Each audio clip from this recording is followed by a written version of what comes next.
নবীকে চিনতে পারলাম না।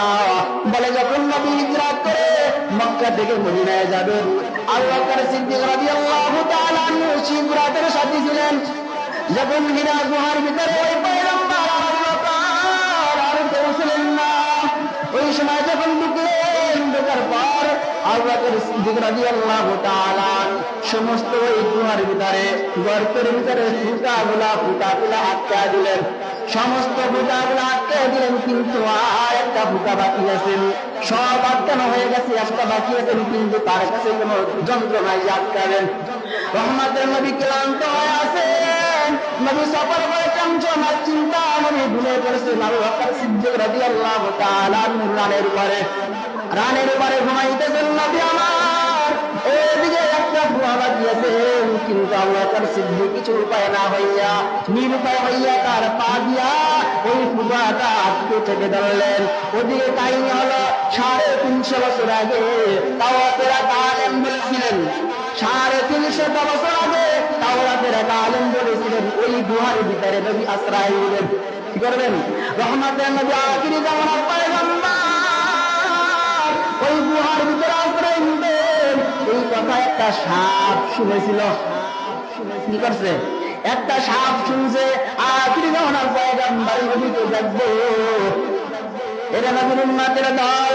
এই যে 350 বছর আগে আইসা ওই গর্তের ভিতরে দল দিলেন। তা সাপ কি করছেন? কত বছর আগে? ওই 350 বছর আগে ওইখানে কি করলেন? ওই গর্তের ভিতরে তিনি ছিলেন।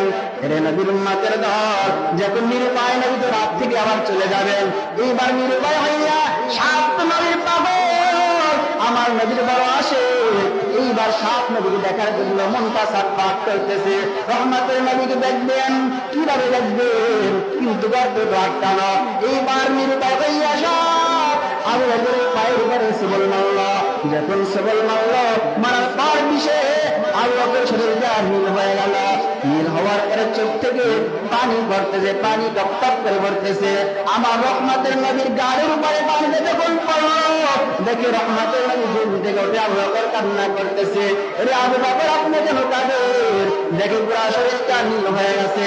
এইবার পাশে একটা সাপ ওখান থেকে উঠে গেল। এইবার বলেন রহমতের নবী নিজের গায়ে মুখে লাগাইয়া ওখানে একটা গলা দিলেন। দেওয়া মাত্রই সাথে সাথে 20টা পানি হয়ে গেল। এইবার সাপ বুঝাইতে যায়, ও রহমতুল আলামিন, ও পয়গম্বর, আপনাকে ভালোবাসার জন্য, আপনাকে আপনাদের দেখার জন্য আমি 350 বছর পর্যন্ত এই গর্তে অপেক্ষা করতেছি, কিন্তু আবু বকর যখন আমাকে দেখতে দেয় নাই, আমি নির্ভয় হইয়া আবু বকরের পায়ে আমি দংশন করেছি। নবী বেয়াদবি ক্ষমা চাই, আমাকে মাফ করে দেন, কিন্তু একমাত্র আপনাকে দেখার জন্যই আমি কামড় দিয়েছি।